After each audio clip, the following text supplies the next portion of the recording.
Antron Singleton Sr. was born on September 15, 1976 in Fort Worth, Texas, and had a Christian upbringing in East Dallas. He was fascinated with horror films, crime, and all things macabre, which would later be reflected in the lyrics he wrote. Growing up in the Bible Belt during the satanic panic of the 1980s and 90s, he likely felt he had to keep his songs to himself.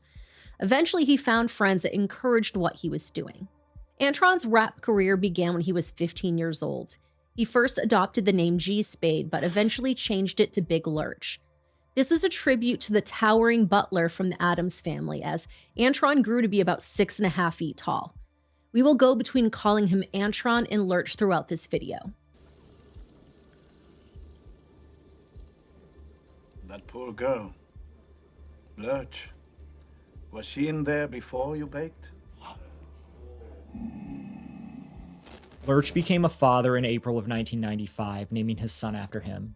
This didn't stop his dreams of becoming famous. He didn't believe he could make it as a rap artist in Texas, so he moved to California as the West Coast rap scene was in a very pivotal moment, and Lurch hoped to capitalize on that.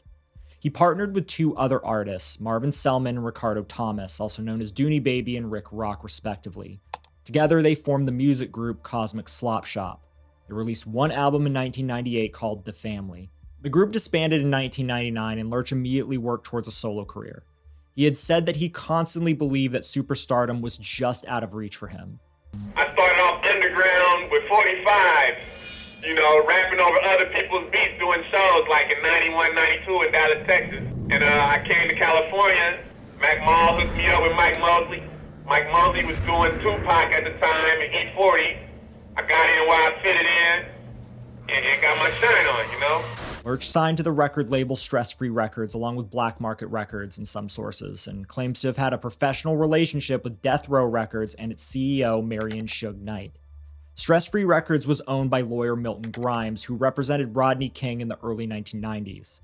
Milton Grimes was somewhat of a celebrity himself, and he will become a very important part of the story later in the video. In 2000, on his 24th birthday, a drunk driver rear-ended Antron. He suffered many injuries, including a broken neck. The hospital gave him a cocktail of medicine to ease his pain, but when he was discharged, he was still in so much pain that he couldn't walk. Now, in his younger years, he had smoked PCP, which gave him a numbing feeling. PCP can have a numbing effect, but as you might be aware, it can make you hallucinate. So on September the 16th, I had a car accident. A drunk driver hit my car. I broke my neck. When I got out, I couldn't walk or nothing. I was really feeling a lot of pain. So what I did was, I started smoking PCP. I smoked it 2 or 3 times when I was younger and got that numbing feeling. So I was using PCP as an anesthesia. Antron hallucinated while he was high, and he was high often, with some claiming that it was all the time. When the high subsided and the world went back to the way it was, he felt disoriented, overstimulated, and ravenous. At the time, Antron was acquainted with a couple in Southeast LA, Thomas Moore and Tanisha Sias. Thomas is sometimes referred to as Forrest, depending on who's talking about him. Lurch and Thomas knew each other from the music scene. Tanisha wanted to become a professional model. One of her most striking features was her smile. Her friends nicknamed her Pocahontas, and one said about her, no matter what was going on in her life, she knew how to keep smiling. She was a mother of 2 children and she had a pit bull. There's unfortunately little else known about this young woman. Her name is really only mentioned in relation to Big Lurch. Tanisha's mother, Carolyn Stinson, alleged that her daughter and Thomas had a violent relationship, and that Tanisha was about to go through with an exit plan. We'll be back in just 1 minute. Please stick around for the following ad. It not only supports the channel, but it also supports charities in our area. At first, the clues don't seem to connect. A bill here, a hidden fee there, but if you step back, the pattern is clear. When you're behind on your finances, credit card debt is often the suspect hiding in plain sight. You know it's there and it keeps following you. The evidence is everywhere. Locked accounts, wages gone, and an uncertain future for your family. You can't wait until it's too late. That's why I'm glad that this week's episode has been brought to you by PDS Debt. They have already helped hundreds of thousands of people escape debt, and they can help you too. Whether you are struggling with credit cards, personal loans, or medical bills, PDS Debt has custom options to help you get out of debt. They go beyond the numbers to understand your unique financial situation and craft a personalized plan designed just for you. PDS Debt understands your specific scenario and will help provide alternative solutions to become debt-free. There's no minimum credit score required. They're here to help you save more, pay off your debt faster, and start putting money back where it belongs, in your pocket. PDS Debt is A+ rated by the Better Business Bureau, boasts thousands of 5-star reviews on Google, and holds a 5-star rating on Trustpilot. Why? Because they have helped hundreds of thousands of people get out of debt. After really spending time getting to know how PDS Debt works, they are who I would call if I needed to get out of debt. If you're in trouble, know that you are 30 seconds away from being debt-free. Get your free assessment and find the best option for you right now at pdsdebt.com/TMM. That's pdsdebt.com/TMM. pdsdebt.com/TMM. Thanks, and back to the episode. What happens next is confusing. Antron's case is very sensational and a lot of details are inconsistent across sources. The overall story is the same, however. A woman was brutally murdered and only one man was officially held accountable. But it's upon closer inspection that pieces don't exactly fit, and so many people speculate to fill in these blanks. Some things were amended retroactively. For example, Tanisha is more often than not described as Antron's roommate and friend. However, other timelines describe how Antron visited Tanisha's boyfriend Thomas to get high together. It gets confusing pretty quickly when so many sources describe conflicting details. Despite this, we'll try to describe as many accounts as possible in an effort to be impartial, objective, and thorough. The 2011 documentary Rhyme and Punishment says Lurch was living in a dope house with gang members in Los Angeles, though other accounts say he lived alone. Here, the Rhyme and Punishment documentaries say the gang members encouraged him to get high to the point of a blackout.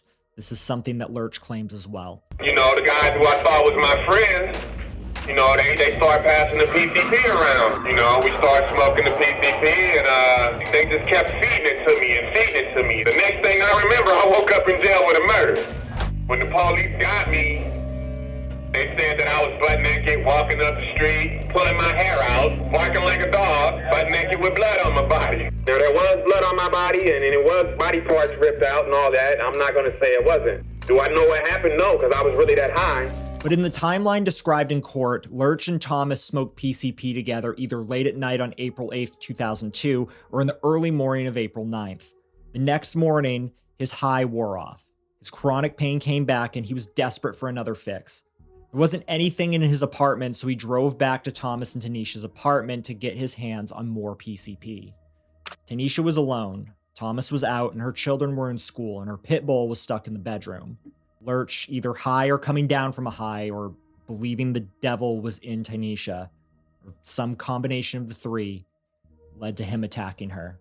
We unfortunately will never truly know what was the motive or the exact details of what happened, but the official story is that he snatched a knife from the counter, stabbed her, tore out one of her lungs, and took a bite out of it. A woman named Alyssa Allen was friends with Tanisha, and she lived close by.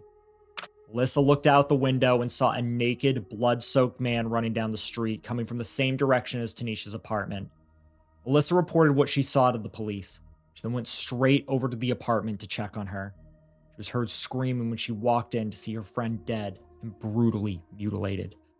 Police found a naked Big Lurch running down the street. He had Tanisha's blood on him. He was carrying one of her organs in some accounts.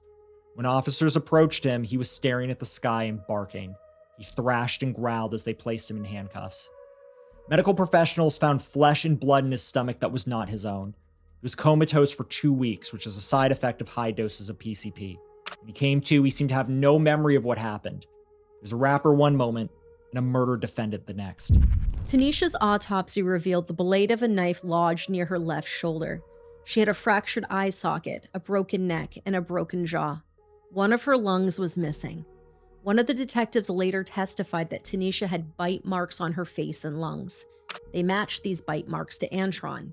Now, it is worth noting that forensic bite mark analysis is under the umbrella of pseudoscience and does not provide accurate data. The National Institute of Standards and Technology describes why in this case. Patterns of anterior teeth or the front teeth are not unique enough person to person. Since human skin is so fragile, any movement can distort a bite mark and therefore affect the accurate readings.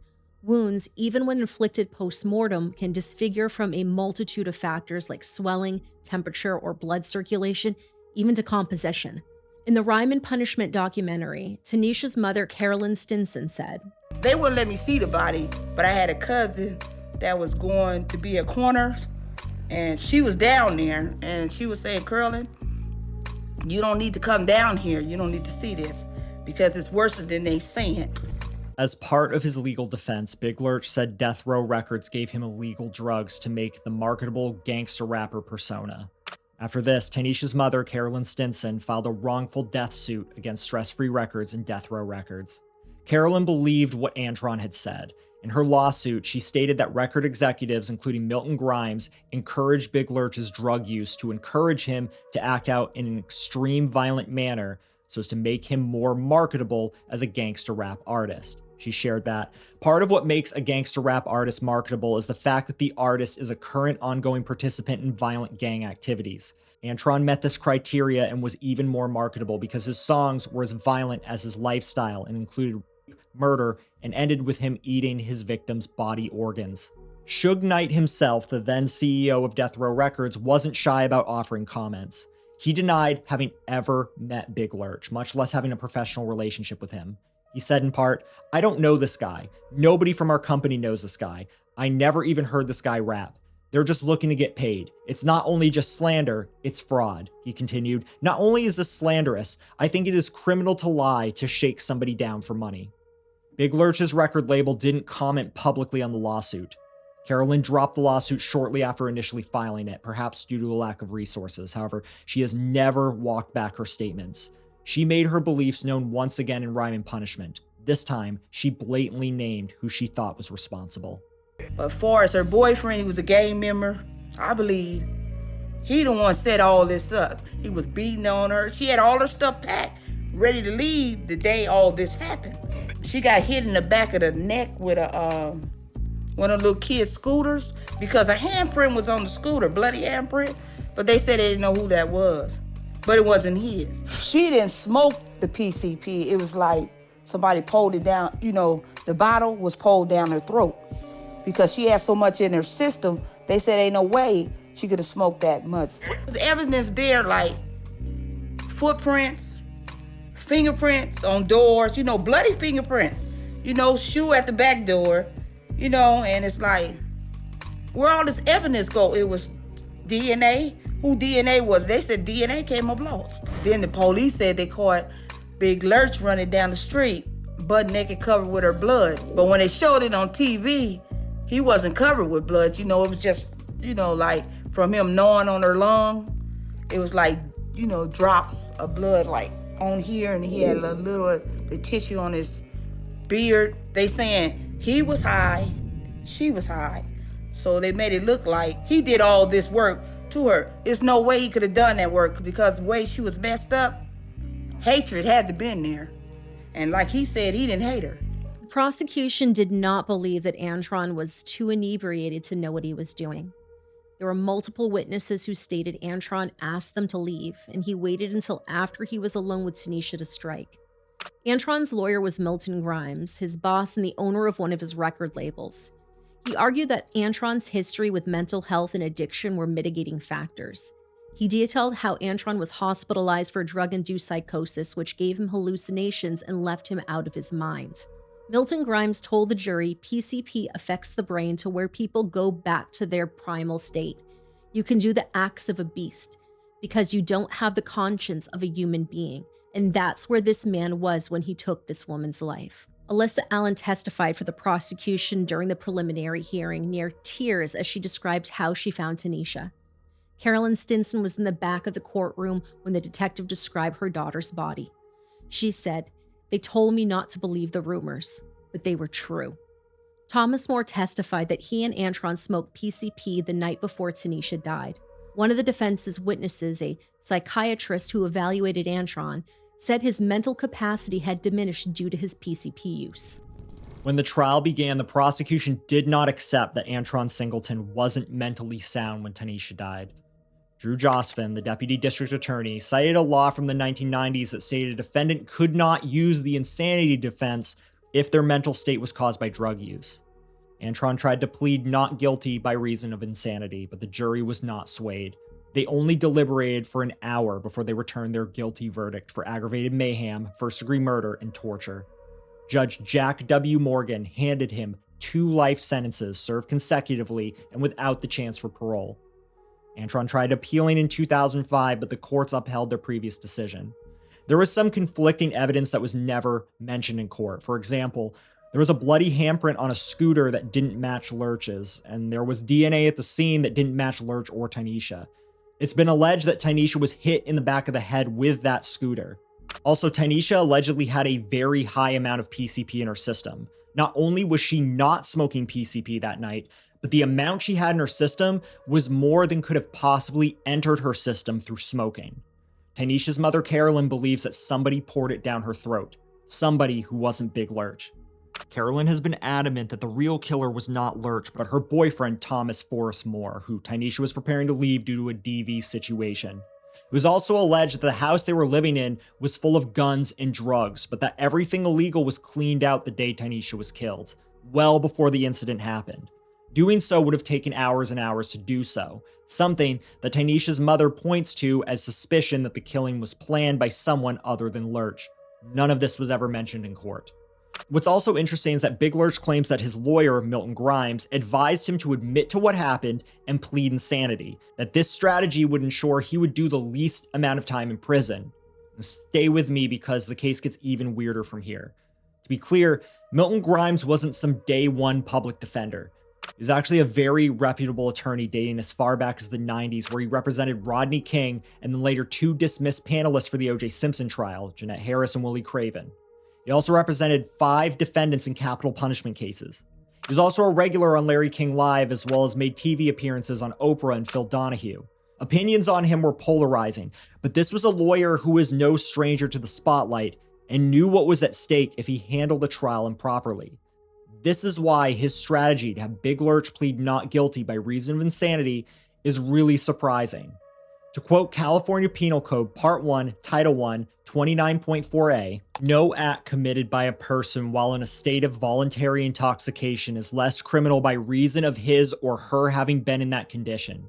Evidence of voluntary intoxication shall not be admitted to negate the capacity to form any mental states for the crimes charged, including but not limited to purpose, intent, knowledge, premeditation, deliberation, or malice aforethought, with which the accused committed the act, with 29.4c clarifying, voluntary intoxication includes the voluntary ingestion, injection, or taking by any other means of intoxicating liquor, drug, or other substance.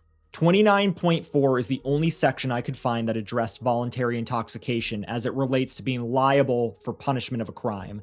To be clear, I'm not a lawyer, but based on my layman's understanding of the California Penal Code, Big Lurch could not have been found not guilty by reason of insanity due to his PCP intoxication, especially since it was clear that he had taken it of his own volition. There are people who debate whether or not he was coerced, but there is no known evidence that it was forced upon him that night.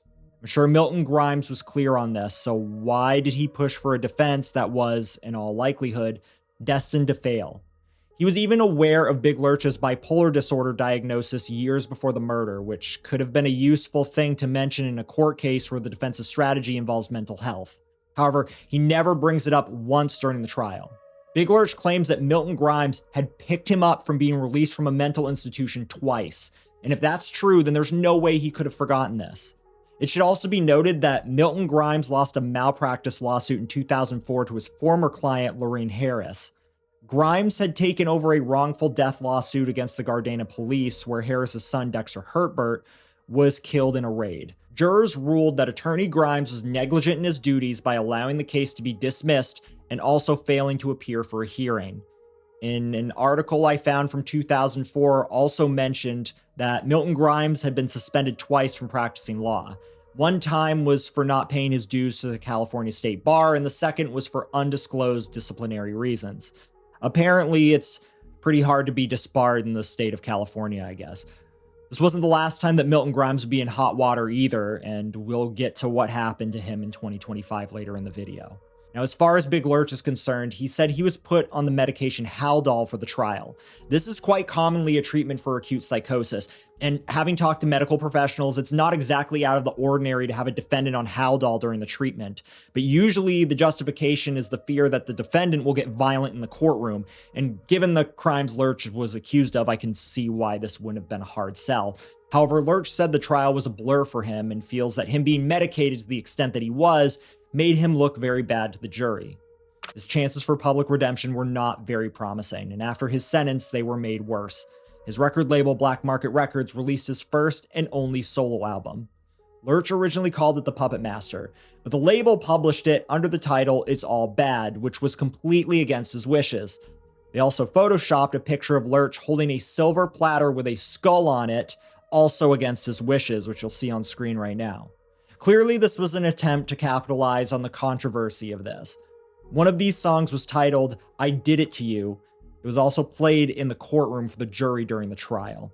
They brought up a song I did called I Did It To You. You know, it's like Jason Voorhees, Michael Myers, and Freddy Krueger, Jeffrey Dahmer, Charles Manson, and all of your friends done been to school, yeah. You know, they brought up that song like it was a blueprint for the murder, and the jury went for it. Big Lurch currently has a page on Spotify. The earliest activity dates back to 2022, with most of the activity occurring in 2025. The album's copyright belongs to 3XL Entertainment, which seems to be a label belonging to his son, Antron Singleton Jr. Antron Jr., who calls himself A-Man, was a young child when his father was arrested, but the two maintained a connection as he grew older.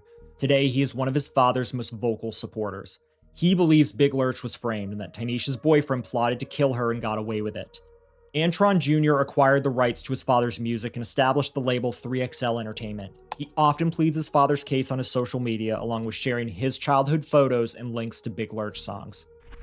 In April of 2025, Milton Grimes was arrested and tried for 2 decades worth of tax evasion. Grimes used cashier's checks and took funds from his IOLTA account, his client's trust account, and his law firm's bank account to hide what he owed from the IRS. He was given 18 months in a federal prison and was told to pay more than $7 million to the IRS and the California Franchise Tax Board. Tyler Hatcher of LA's IRS criminal investigation said about Milton Grimes, and I quote, "As a successful attorney and owner of a law practice, Mr. Grimes was well aware of his income tax obligations, which he repeatedly chose to evade. Despite multiple attempts by the IRS to help him settle his tax obligations, Mr. Grimes continued to obfuscate his income. Unfortunately for him, IRS criminal investigation special agents are the best financial investigators in the world, and now he will feel the repercussions of his actions." In February of 2024, a petition on change.org was created to spread awareness about the Free Big Lurch movement. The movement is led by his son, Antron Jr. The description of the change.org petition alleges many things, such as inconsistent evidence and mistreatment while behind bars. More recently, in September of 2025, he created a GoFundMe fundraiser called Support Antron Singleton Jr. in Preserving Big Lurch's Legacy. Similarly to the petition, the fundraiser makes some claims about Big Lurch's mistreatment, though it focuses on Black Market Records allegedly profiting from his music. Today, Antron Singleton Sr. is still incarcerated. He is not eligible for parole. It's been 2 decades since his sentence, and there are no indications of him ever getting a retrial anytime soon. Despite his incarceration, he has been very responsive to interview inquiries and mail. And I want to give a very special shout out to Maddie Balls, who was kind enough to share some things with us that he found in his research that we were unable to find. If you want to see his coverage of Lurch's case or see other well-researched videos on controversies surrounding music and pop culture, his channel will be in the description and the pinned comment. When I was researching this case, I couldn't help but think of one of our first videos that we ever did, and that was on Joe Metheny.